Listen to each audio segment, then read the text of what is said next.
Hello and welcome to another edition of Stockwatch. As we get into the middle of the trading week, we're hearing a lot more of the effects of the Omicron variant that the World Health Organization has named it, and it's actually spreading throughout quite a few countries across the globe. And an African experiment or research team found that the Pfizer vaccine is 40 times less antibodies available to fighting Omicron as it does with the other virus strains. So this finding implies that the vaccine is less effective at preventing the Omicron virus from entering nervous systems, and this could be quite detrimental for, well, not only Pfizer but for the globe as well, because Pfizer, if you remember, is probably one of the most popular vaccinations against the fight of the COVID-19 infection. So we'll see how that comes to light for the stocks. And as I said before, it's been detected in over 19 states in America across 50 countries. That's quite staggering how quickly it's actually spreading, and the new strain is believed to be the most infectious yet. But it depends what you read. After the Pfizer CEO said yesterday that the Omicron variant of the Pfizer causes COVID-19, it seems to be milder than previous strains, although it does spread a lot quicker.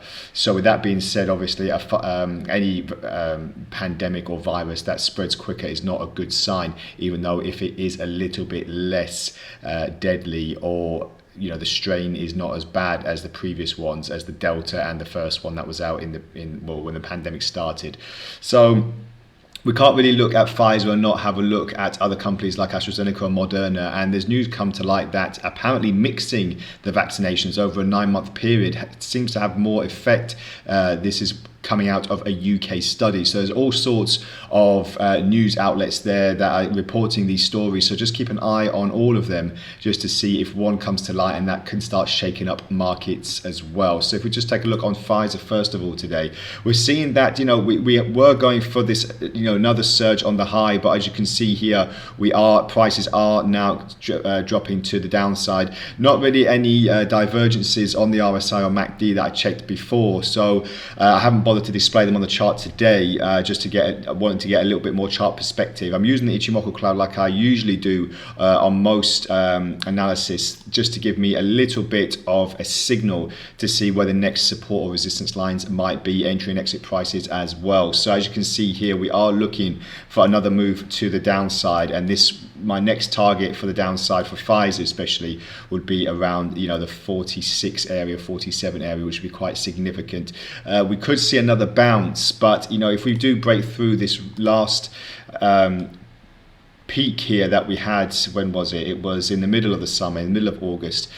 We will be looking to hit another downward spiral. As you can see, we are just teetering on that line. This is on the daily chart. So if we look at the 4-hour chart, we are looking to see a little bit more of a downside as well. The last few trading sessions was very, very buoyant for Pfizer. As you can see here, we were in this very sharp ascending channel, but now we have dropped out of it, and now we are heading firmly towards the top border of the Ichimoku cloud. So that's quite significant in the fact that if prices do start lowering, how far will they go down?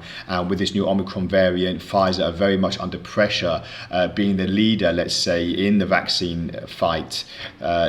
All eyes will be on them to see if they can push for another solution to another variant that's come out. So let's just take a look on Moderna as well. I wanted to take a look on Moderna more than AstraZeneca because it had a little bit more character to the chart. As you can see here, we've had these breakdown, and then an attempted break up, another breakdown, another attempted break up, and then now we're on another breakdown. So as you can see here, the next target will probably be below the 220 region and probably another fall lower. If we put a descending channel on this, you can see here, we are prices are on the downside. The bias is looking that way at the moment, and we are trading below the Ichimoku cloud, which is quite significant as well, because it means that the prices are looking like they're going to stay pressured for a little bit longer. So we'll see if we get any kind of mean reversion on this ascending channel. descending channel, and then we'll see what the opportunities are. And just looking on the 4-hour chart as well, very large gaps in the market, which means there's a lot of indecision. Moderna hasn't really been at the forefront too much of the headlines against the fight of the COVID-19 pandemic, but we are looking to get more and more companies like Johnson & Johnson, obviously AstraZeneca are leading the European charge.